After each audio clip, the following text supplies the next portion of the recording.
2.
Hello, everyone.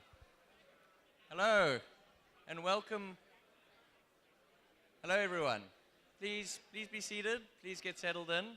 We're going to start pretty soon. If you can fill up from the front, we got plenty of seats here in the front area and on the sides and the wings.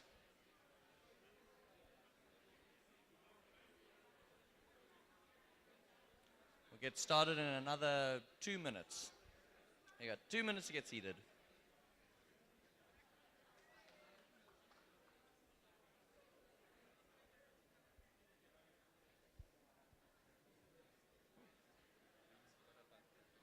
Almost filled up.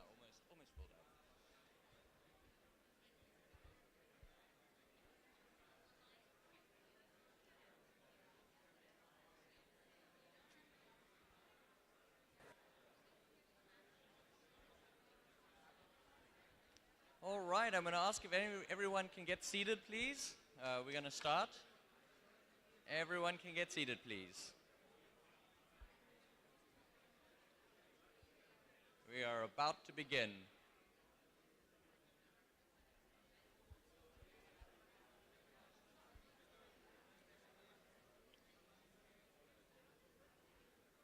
All right, how is everyone enjoying this Wikimedia so far?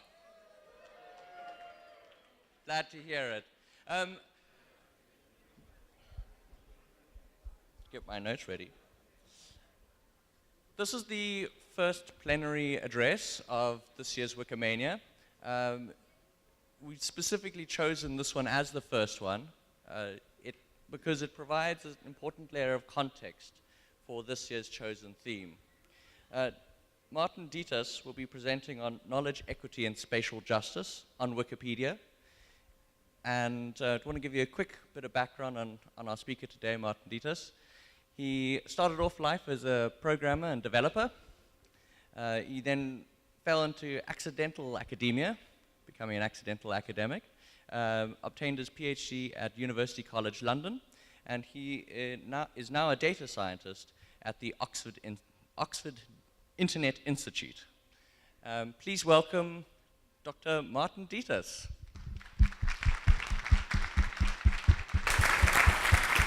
Thank you, Douglas. I'm Martin. I'm incredibly happy to be here for a whole bunch of reasons. I think also maybe as a way of saying hello, I want to acknowledge that Wikipedia is an incredible and an historic achievement, and I'm incredibly proud to be here today because I think I feel strongly about the significance of that achievement, and I think it's worth highlighting. On one hand, it's the achievement of the scale, of the amount of knowledge that's captured in it, but for me personally also, one of the things that is maybe even more important is the significance of the collective venture that is Wikipedia.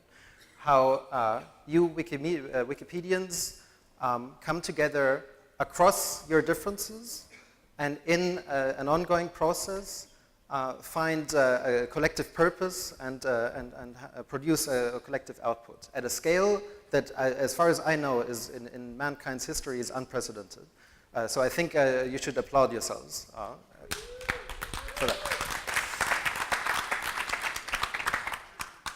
Today I'm going to do four things. I'm going to give you a brief introduction to information geography, which is a strand of research that is concerned with the relationship with the digital and the physical world. And I'm going to show you how that relates to Wikipedia. I'm going to show you some of the research that has happened in information geography relating to Wikipedia. I'm going to show you some previews of new work that we're currently working on. And finally, I'm going to close with some reflections on this term knowledge equity that the Wikipedia community term coined last year, to give you some thoughts of myself, how I think about it, but maybe also some of the questions that are associated with it. This here is a Wikipedia page of a place. In this case, it's a castle in Germany. One of the things that is worth highlighting when we look at Wikipedia pages of places is that a lot of the time Wikipedia pages about places now have coordinates. These are highlighted here with the red boxes. They are geotagged, is the technical term. This geotagging allows for a number of things to happen. It allows Wikipedia to put a pin on the map, so you can see in relation to other places where in the world it is, but also it allows you to then link that location to other kinds of things. For us as researchers, it becomes a really important resource to try and understand where in the world are places that people have written about on Wikipedia. 10 years ago, my collaborator, Mark Graham, produced this map. It was one of the first times, maybe the first time, that people had produced a map of the geography of Wikipedia.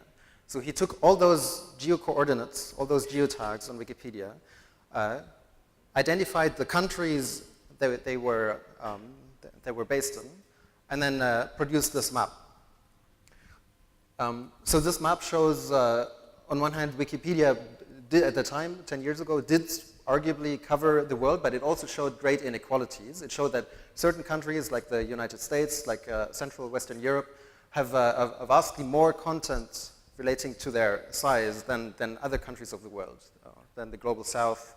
Particularly Africa did not have a lot of Wikipedia articles about places. So we might call this an information desert. This is a map that Mark and his colleagues produced a few years later. This shows the same data, the same geography of Wikipedia in much more detail, in much more richness. And on one hand, we can see that, of course, Africa and many other places of the world are not necessarily populated. So you can see the black spot of the Sahara Desert, for example. At the same time, you see that in the places where people live, in urban regions, there are often articles about places that maybe didn't exist a few years earlier, but people are starting to write about these places. Wikipedia is growing in its geography. At the same time, there's still a great inequality. Europe is incredibly, it's rich with content, and many other places of the world are not as well captured. This here is just another way of expressing that. Here, there's a map. It has a weird map projection. It's a geodesic projection where you put the world on a globe and then you kind of cut it open and flatten it. It's a nerdy thing that geographers or cartographers do in order to reduce map distortion. But the point behind this map is to emphasize the difference in coverage between Europe, which has an incredible amount of articles about places, and the rest of the world. So the point that is being made here is that within the circle, there are more articles written about the places within the circle than about the entire rest of the world. These are all examples of information geography. To establish a relationship between the things that are digital, that we think might be in their own space, might be virtual, might not be fully real, and then demonstrating the very tangible ways in which they connect to the physical and connect to the real. To establish these links between the physical and virtual attributes of the things that are now around us. Because our world is increasingly digital, is increasingly overlaid with virtual information, to try and understand what do these links mean, what are these kinds of complex relationships between the physical and the digital.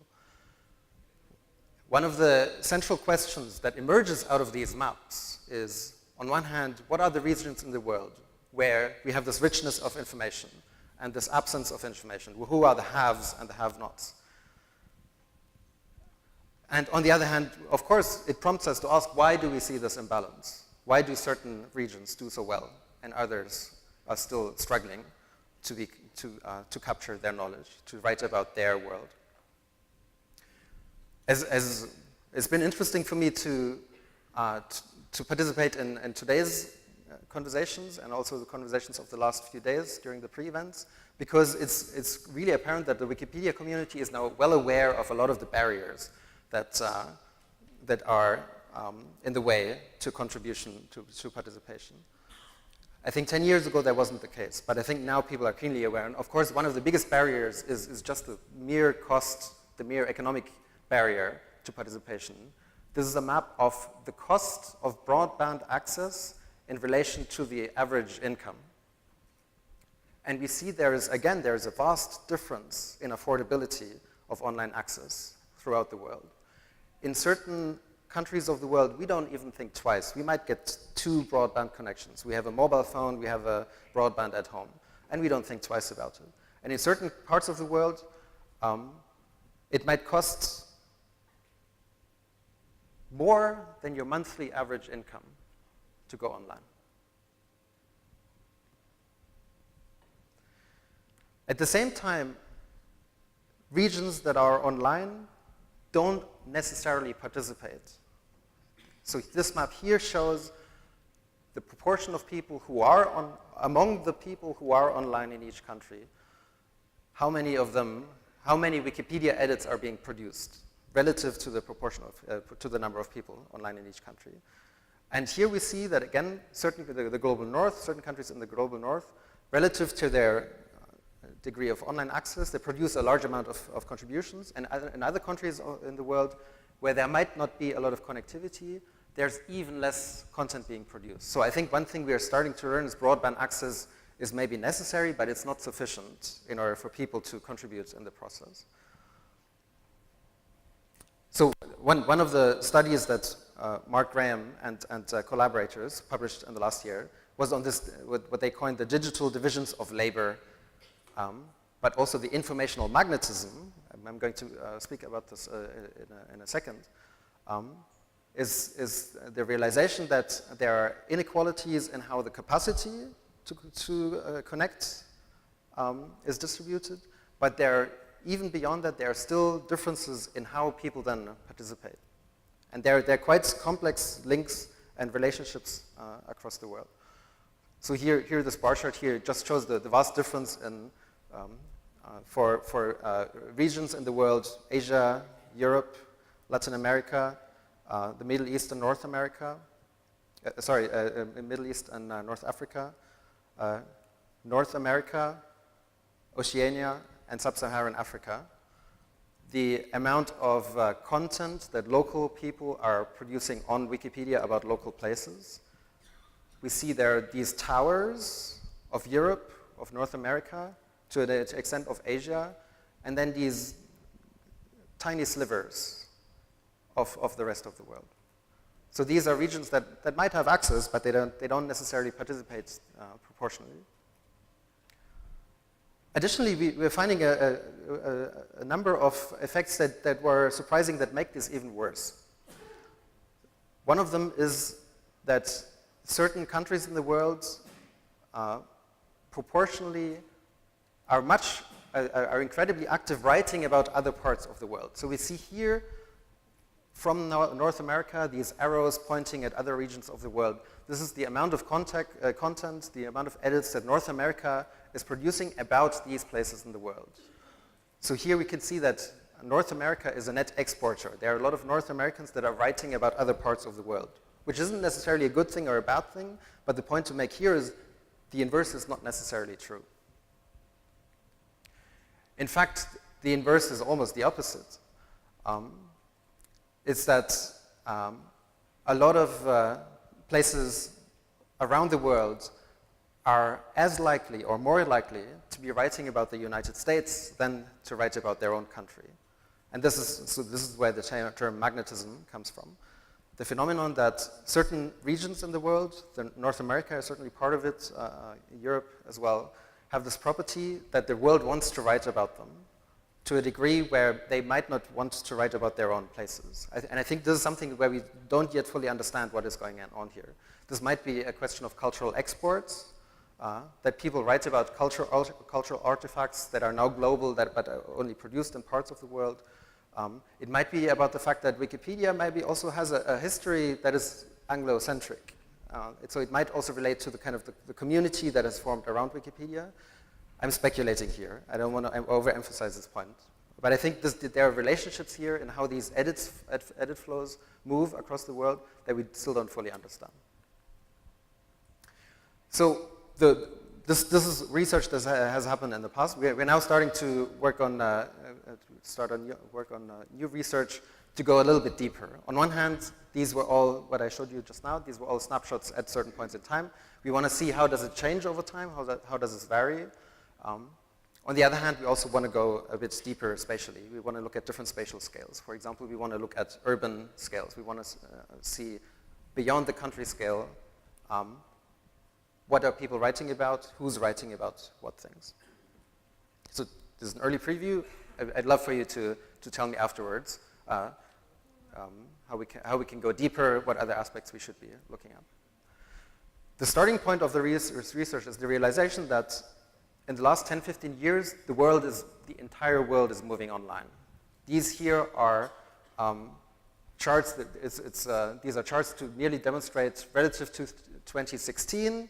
Every line here is the degree of broadband connectivity per country, and a line per country.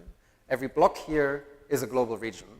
You see North America, Latin America, Europe, and so on.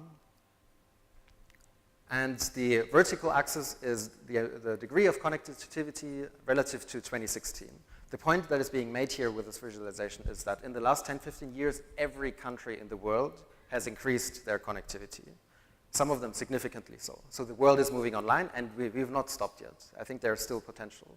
So a lot of the change that we've seen in how online experiences, online devices, have shaped our world, have shaped our capacity to produce knowledge, to share knowledge. This process has not stopped. We're still in the middle of it, and I think it will continue for some time. So the question we now have to ask is, when this increase in connectivity happens, does that improve participation in Wikipedia. Does it mean that regions that were previously less represented on Wikipedia, are they catching up? What I'm doing for now is I'm looking at anonymous edits on Wikipedia. When you look at the edit history of an article, you see for anonymous edits the IP address. The IP address then allows us to roughly look up the location of the anonymous editor in the world. And we use that as an identifier to identify where in the world our contributions coming from. This here is one simple way to statistically compare the link between increased connectivity on one hand and Wikipedia participation on the other hand. Every dot here represents a country. On the horizontal axis is the average annual increase in broadband connectivity over the last 10 years.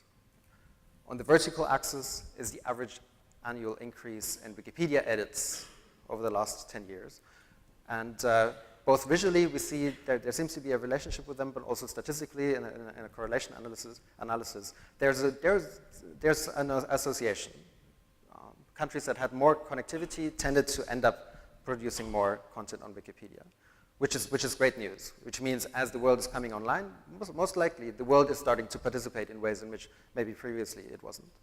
In a regression model, where we can account for the overall trend over time, we can confirm this, and we can also find a bit more nuance. So we see, on one hand, as countries are moving online, overall contributions are increasing, but importantly, both edits to other countries, like these magnetism edits, are increasing. So people writing about, from their country, writing about the US, writing about Europe, but more importantly, also edits to their own country are increasing. So as people are moving online, they are starting to document their own places. However, and I think this is maybe the main bit to take away from this, it vastly varies by region. It vastly varies by region in the world. This is not this effect, although it happens at a global average. When we start looking at different regions, it's not the same in every region.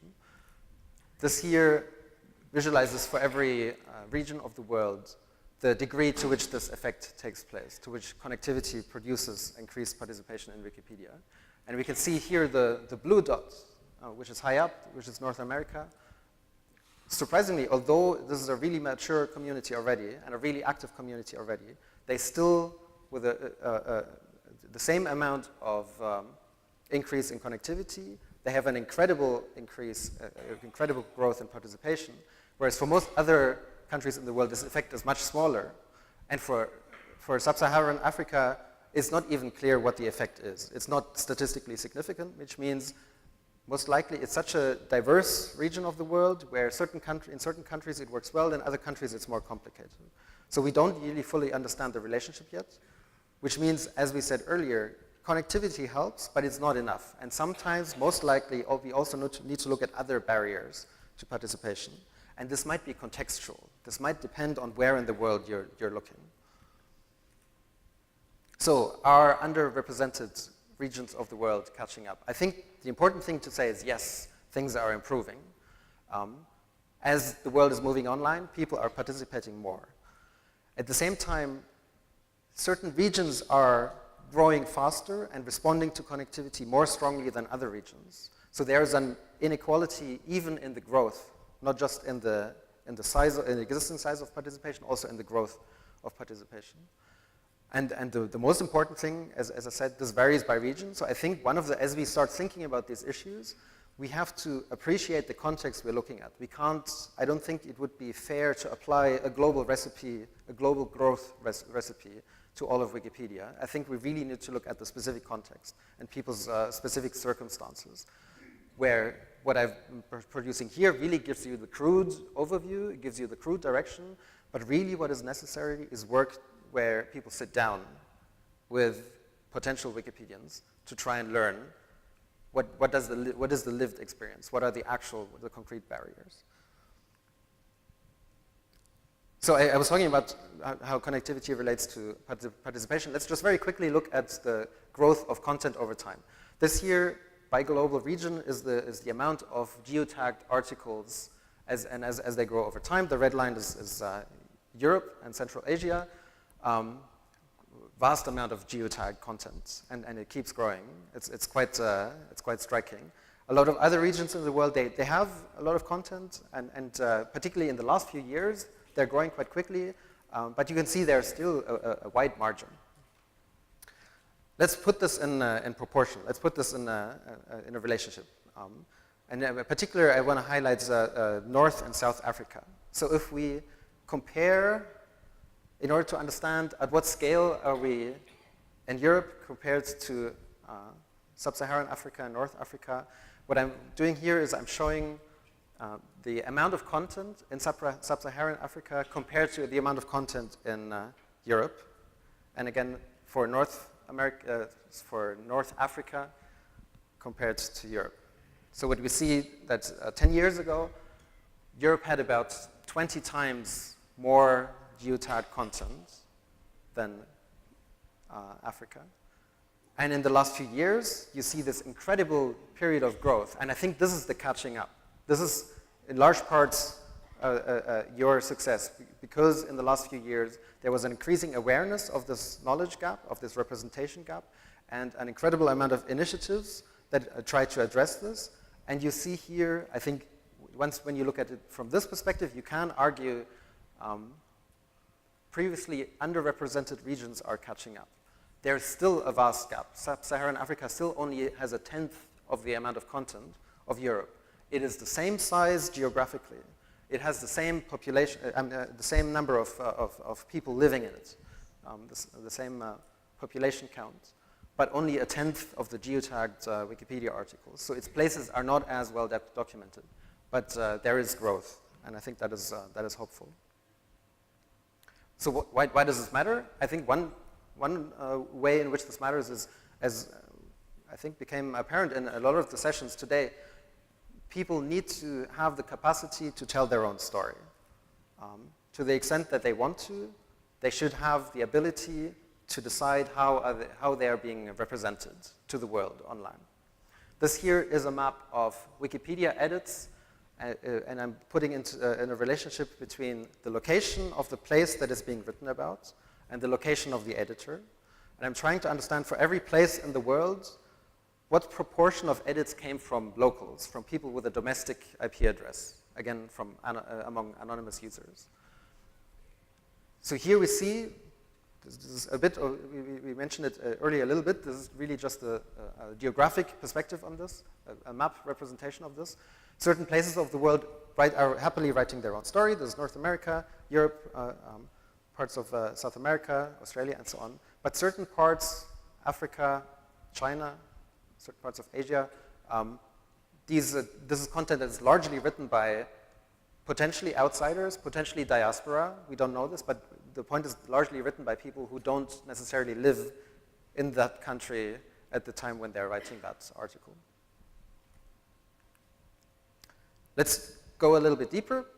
So this gave us the global view at country level. Let's look at some cities.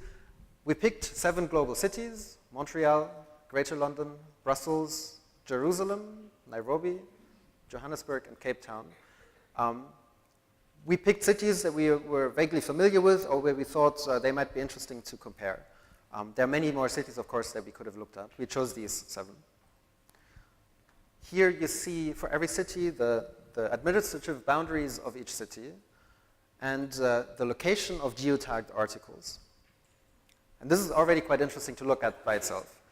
You see, particularly for Brussels and Greater London, which are quite actively editing, or which are places where people are quite actively editing Wikipedia articles, and there's loads of content, you already get a sense of the urban structure. You see the big, almost black region in London in the center, where the Wikipedia the location of Wikipedia content already points at already tells us this is the dense place in London where people want to capture the knowledge, and again in Brussels as well. Jerusalem has this as well. Cape Town, you see that as well. Montreal. When we now try and ask who has written those articles, so again we look at the degree to which these regions have been written about by people with domestic IP addresses, who come from the same country of that city. So in Brussels, from people in Belgium. From Cape Town, has it been written from people in South Africa? Then we see a mixed picture, and it's quite interesting to compare this to the picture that we saw earlier.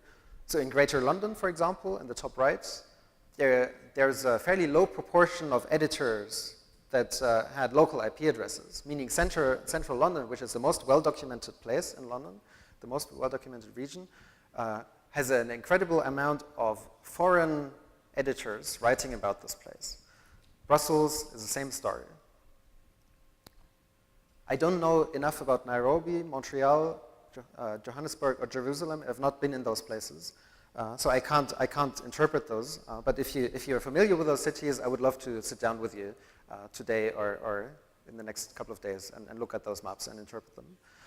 I think Cape Town is interesting to look at. I've gotten to know it a little bit in the last few days. I want to highlight two things here. On one hand, Table Mountain. Do I have a laser pointer? I don't. I think I'll just point at it by hand. Oh, does it? Sorry, I should have asked you earlier.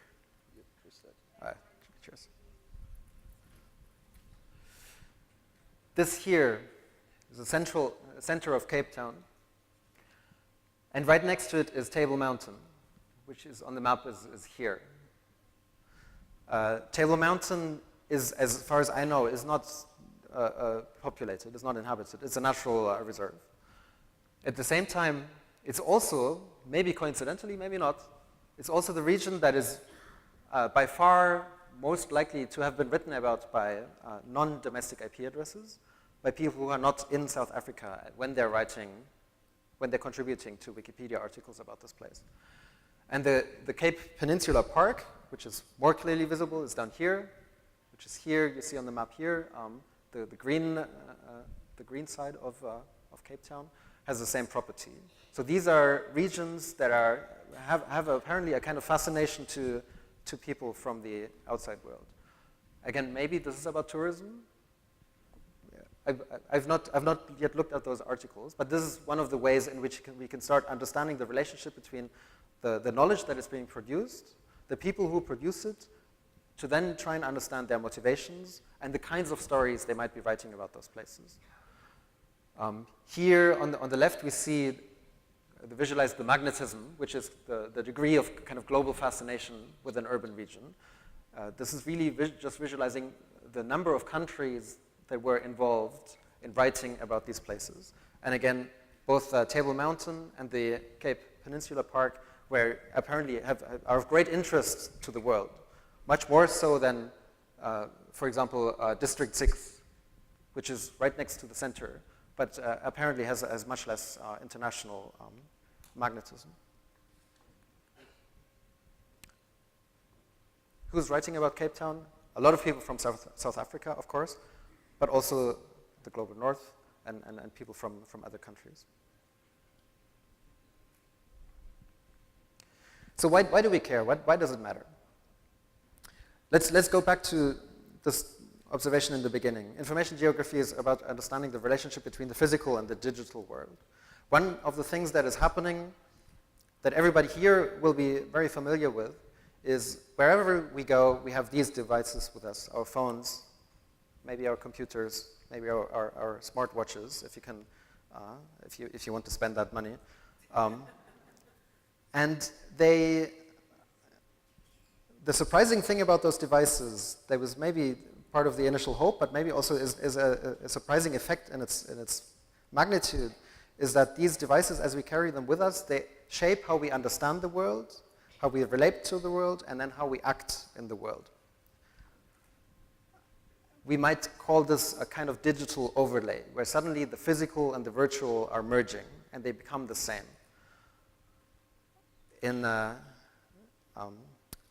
To make a cartography joke, the map suddenly is the territory.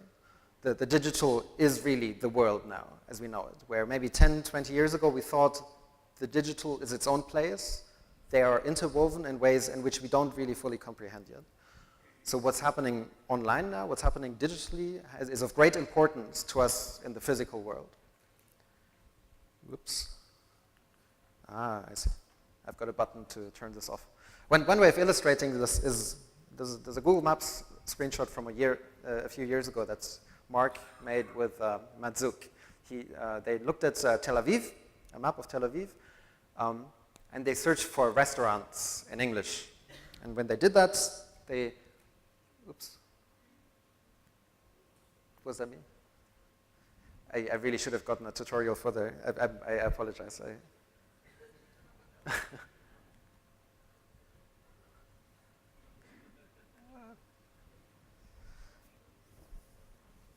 I'll look it up online later, how to handle your clicker.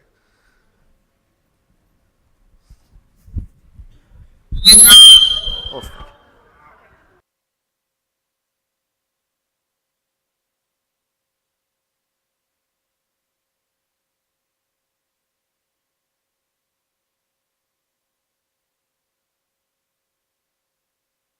Yeah, I think I owe you all a drink. I'm sorry. So there's the map of Tel Aviv. They searched for restaurants in Tel Aviv.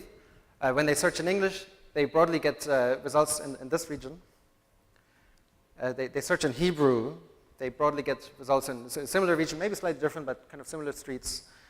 And then they search for restaurants in Arabic, and they get pointed at different parts of the city. So the processes behind this, they're not necessarily well documented. Google Maps is not as transparent as Wikipedia in the process that produces it. We can maybe speculate. Maybe this is about how restaurants market themselves. Maybe this is a result of personalization, that certain languages trigger a certain kind of, are associated with a kind of interest, and that amplifies and reinforces inequalities and so on. But the bigger point behind this is that the digital information systems we're building, they might shape our understanding of the world and our actions in the world, our movements in the world in ways that we might not anticipate, that we might not understand. So it becomes really important to better understand how is this knowledge captured, how this information captured, how is it produced, how is it being made available. On Wikipedia, one version of this is looking at the relationships of different languages on Wikipedia. This is a map by Trace Media from a few years ago. Some of you might know this. This is a map of Spain, visualizing in different colors the different languages that were used when, to write about different places. You can see here on the right, Catalonia is this incredibly bright spot, heavily, densely documented. But then also other regions of Spain written about in the Basque language and others. So the point here is to say there are really different versions of Spain based on the language that you're reading when you're on Wikipedia. When you're in Catalonia and you don't speak Catalan, there might be nuanced knowledge available to you and rich knowledge available to you that you cannot understand. It's right there, but you can't read it. On the other hand, if you're Catalonian and well, Catalonians read Spanish, but let's say if you're Catalonian and you don't read Basque, and you're in the Basque country, or let's maybe say the other example, you're a Catalonian and you prefer to use the Catalan version, and you're somewhere else in Spain, and you realize you really need to switch to the Spanish Wikipedia in order to get the knowledge. So the point that's being made here, just to emphasize that, the question that arises is who owns, who controls, who shapes, and who has access to those augmentations, to those kinds of knowledges that shape our understanding of the world and our actions in the world. One of the way of looking at this question comes out of from discourse in geography. There is this notion of the right to the city. It's a discourse that was introduced by Henri Lefebvre, who's a French philosopher.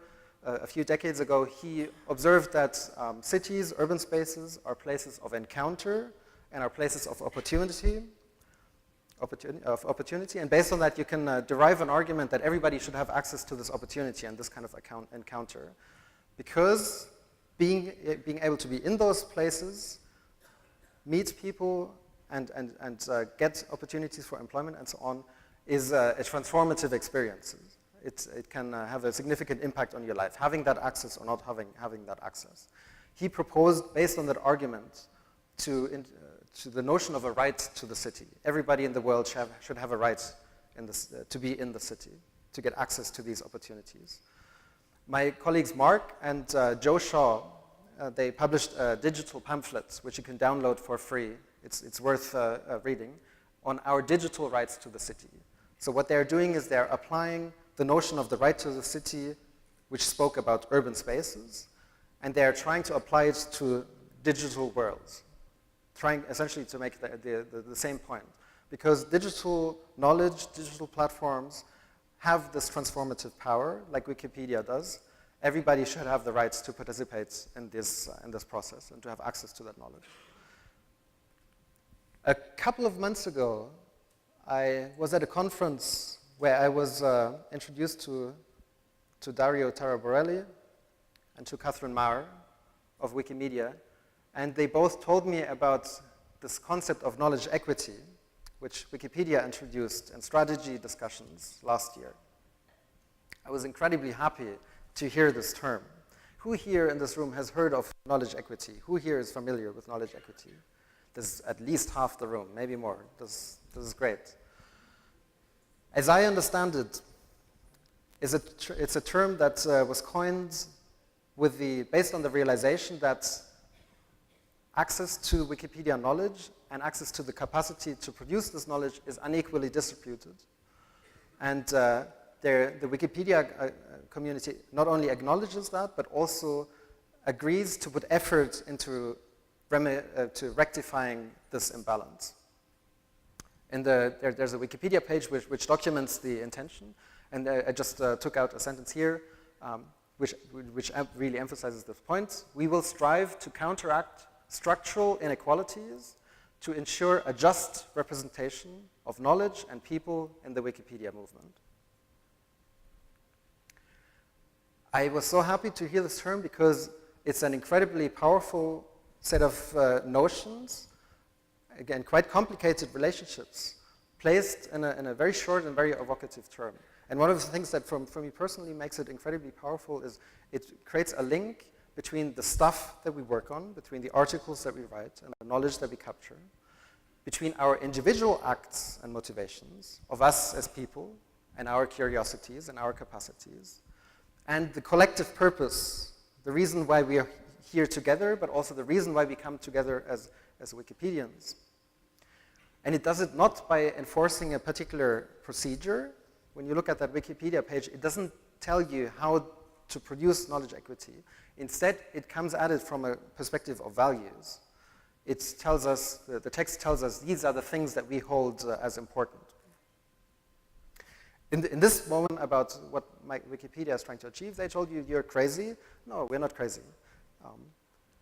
At the same time, I think we also need to acknowledge that at the beginning of Wikipedia was also an assumption of equality that doesn't necessarily hold. It was the assumption that if we give everybody the same access, we allow everybody to contribute, we get rid of the experts and everybody now can edit. The assumption was that this is enough. I think one of the powerful things about knowledge equity as a term is that it explicitly acknowledges we don't believe this is enough anymore. I think we need to try harder. And this is a question of equal treatment. Everybody gets the same capacity to create an account and log in and make edits, and equal opportunity, which is about the acknowledgement of structural imbalances, barriers to access, structural injustice. And the powerful thing about that is that Wikipedia as a community acknowledges we need to put effort behind that in order to achieve that. We need to go beyond our individual needs, our individual curiosities, our individual motivations, which are still important, and they're still what holds Wikipedia together. But we need to go beyond that and also find ways of providing support for others. And in that, I think it's also important to acknowledge that knowledge equity as an approach is inherently unfair. It's by design, it's unfair. Certain people will get the support at the exclusion of others. So really, it's important to understand that fairness is maybe not the way by which we should negotiate how to achieve knowledge equity. And instead, we might, I offer to think about questions of justice instead. So here again, justice is a complex term, and there are many ways of understanding justice. There's a very nice overview that David Smith wrote in 1994 in a geography book on geography and social justice, where he collected 7 conceptions of social justice. These are 7 ways in which you might reason about or achieve justice. From egalitarianism, which is about the equal distribution of wealth and power, everybody gets the same stuff, to utilitarianism, the greater good for the greatest number. A just outcome is perceived as an outcome where we have more people who have contributed knowledge than those who have not. Libertarianism, which is valuing the freedom of the individual. Contractarianism, which is about everybody stating their preference, and then we negotiate and we form agreements about that. Marxism, which is about rewarding people's contribution to the full extent, not only the things that are perceived as valuable in marketplaces. Communitarianism, which holds as the highest value the benefit of the collective.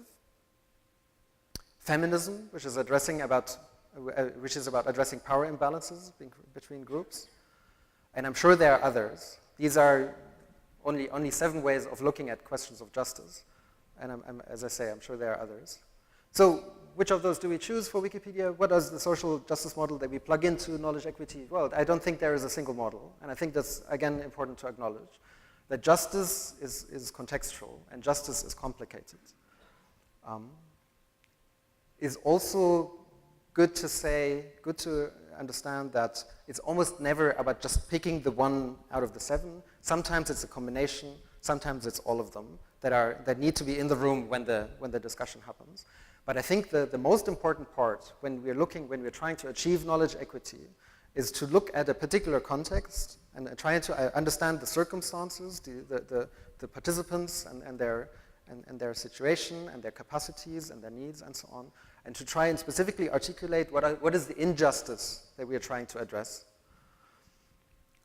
At the same time, also acknowledging that there is no such thing as perfect justice. I think what we can do is to pursue it to our best efforts.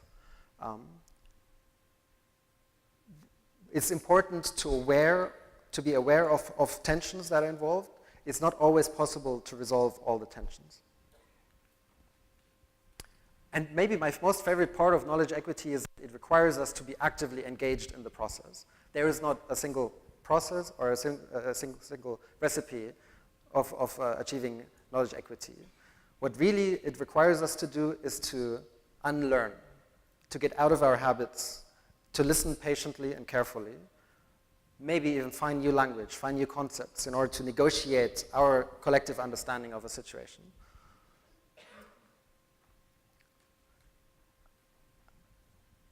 So this is why I'm incredibly excited about Wikipedia coining this term, because it's such a striking, such a powerful way of looking at the participation inequalities, representation inequalities that have been identified. At the same time, it is a new path for Wikipedia, but I think also a new path in a larger sense, because as so many times in the past with Wikipedia, there is not a clear way, not a clear model of how to go about it.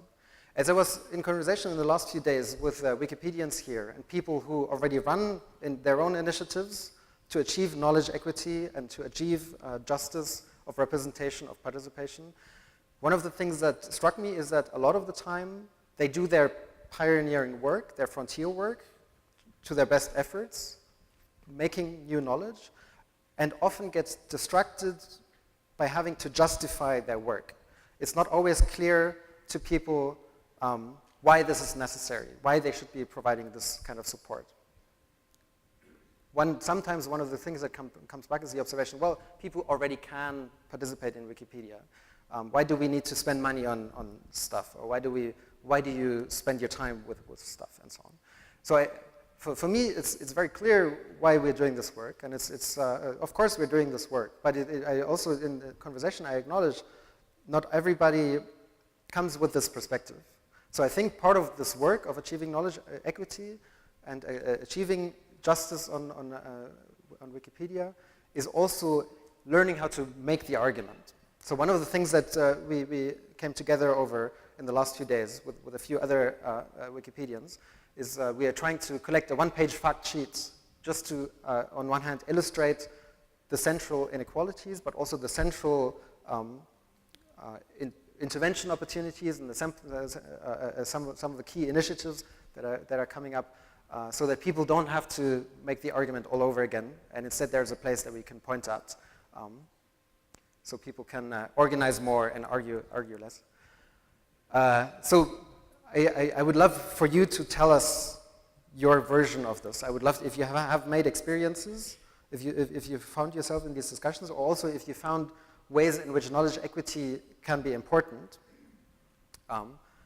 then please let me know. Come speak to me or send me an email, and I would love to hear your perspective on this. In particular, versions of stories about communities that feel not well represented on Wikipedia, but also stories about the real effects of misinformation on Wikipedia, just in order so we can illustrate better to people by pointing at a single document. This is the stuff that happens that we want to rectify. So in closing, just a few words. It's very exciting to me that Wikipedia is so mature and so old, and yet we keep running into new frontiers, running into new challenges. It's very exciting to me. Sometimes it means these are challenging moments and moments of blindness, having to look for new answers. Sometimes it makes it look like Wikipedia is incredibly messy. At the same time, it's important to acknowledge that Wikipedia has transformative powers. And so as an encyclopedia, it tells us about the world. It allows us to understand the world in ways in which otherwise we couldn't. And it still remains a pioneering project in this. The fact that as a collective venture in its processes, it still keeps running into new questions. The thing I want to tell you that I'm sure you're aware of, but I know from my own experience, the world is watching with a keen eye, not only because they keep running into Wikipedia articles on their Google searches, but also in research communities, in online communities. I worked with the OpenStreetMap community and many other communities. Wikipedia, because it was so big so early, ran into so many challenges so early, but also built technology so early. Many other communities around the world are learning from you, are learning from your challenges, from your discussions, from the knowledge that you're building. And the question I think that we really want to ask at this point, what is the global future that Wikipedia is helping to shape? At Decolonializing the Internet, a pre-conference event in the last couple of days, one of the participants said this wonderful sentence: we're trying to imagine a world that has never existed. And in order to do that, we need to dream big. And I think that really holds in this case as well. And one of the questions we need to ask is, as the world is coming online, are we addressing the concerns of these newly connected populations? And who is it who will be writing the Wikipedia of the coming decade? Thank you.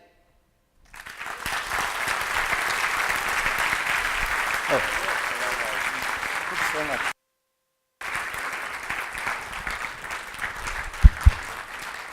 Thank you very much, Martin. I've got a few short announcements. After this event, we're going to break up for meetups. There are